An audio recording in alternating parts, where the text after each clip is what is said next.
Hey guys, അപ്പോൾ ഞങ്ങളുടെ വീട്ടിലത്തെ പെരുന്നാളാണ്. നോർമലി എൻ്റെ വീട്ടിലത്തെ പെരുന്നാൾ ഞാൻ തന്നെ മാലബൾബ് ഇടാറ്. ഈ പ്രാവശ്യം പൊന്നപ്പനും കൂടിയും എൻ്റെ കൂടെ കൂടി. അയ്യോ, അപ്പോൾ എന്താ പറയുക, കുറേ നേരത്തെ കഷ്ടപ്പാടിന് ശേഷം പരിപാടി കഴിഞ്ഞു. ലൈറ്റ് ഇട്ട് കാണുന്ന സന്തോഷമാണിത്. അയ്യോ, എന്നാ ഹാപ്പിയാണെന്നറിയോ. ഇത് ഞാൻ സാധാരണ ഇട്ട് കഴിഞ്ഞാൽ ഒന്നോ രണ്ടെണ്ണം കത്തില്ല, എന്നിട്ട് രണ്ടാമത്തെ റിപ്പയർ ചെയ്യും. അതാണ് നോർമലി സംഭവിക്കാറ്. പക്ഷേ ഈ പ്രാവശ്യം എന്തോ മൊത്തം കത്തി. ഞങ്ങളുടെ നേരത്തെ അമ്പൂര്, അതായത് ഏകദേശം 4 മണിക്കൊക്കെ വരും. പണ്ടത്തെ വീടെന്ന് വെച്ച് കഴിഞ്ഞാൽ 8 മണി 8:30 ആ സമയത്ത് വരാറ്. പക്ഷേ ഇവിടെ നേരത്തെ വന്ന് പോകും. അപ്പോൾ വിരുന്നുകാരും വന്നിട്ടുണ്ടാവില്ല, നമ്മുടെ ഫാമിലിയുള്ളവർ മാത്രമേ ഉണ്ടാവുള്ളൂ കേട്ടോ.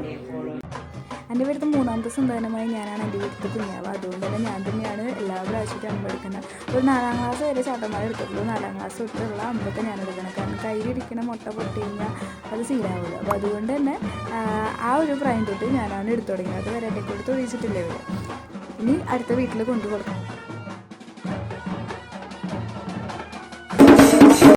സ്വന്തം വീട്ടിലത്തെ പെരുന്നാൾ പള്ളിയിൽ ആഘോഷിക്കാൻ പറ്റാത്തവരാണ് മിക്ക സ്ത്രീകളും. അപ്പോൾ എനിക്കും പറ്റിയില്ല, വീട്ടിലത്തെ വീഡിയോസ് എടുക്കാൻ പറ്റിയില്ല, പള്ളിയിൽ ചെന്നപ്പോൾ അത് പറ്റില്ല. പക്ഷേ ഉള്ളത് എനിക്ക് കിട്ടിയത് യാതൊരില്ല ഇൻക്ലൂഡ് ചെയ്യും.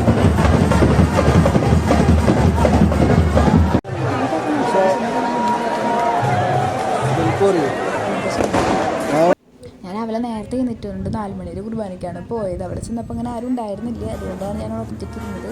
പിന്നെ അവിടെ കുറച്ച് നേരം പാട്ടൊക്കെ കേട്ട് പ്രദക്ഷിണത്തിന് പോയില്ല.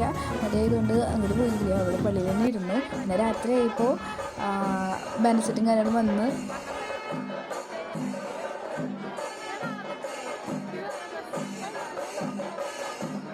പടക്കം പൊട്ടുന്ന വെയിറ്റ് ചെയ്തു. ഒരു പടക്കം പൊട്ടലും കണ്ടിട്ട് ഞാൻ വീട്ടിലേക്ക് തിരിച്ചു പോകും. അപ്പോൾ ഇന്നത്തേക്ക് എത്രയേ ഉള്ളൂ.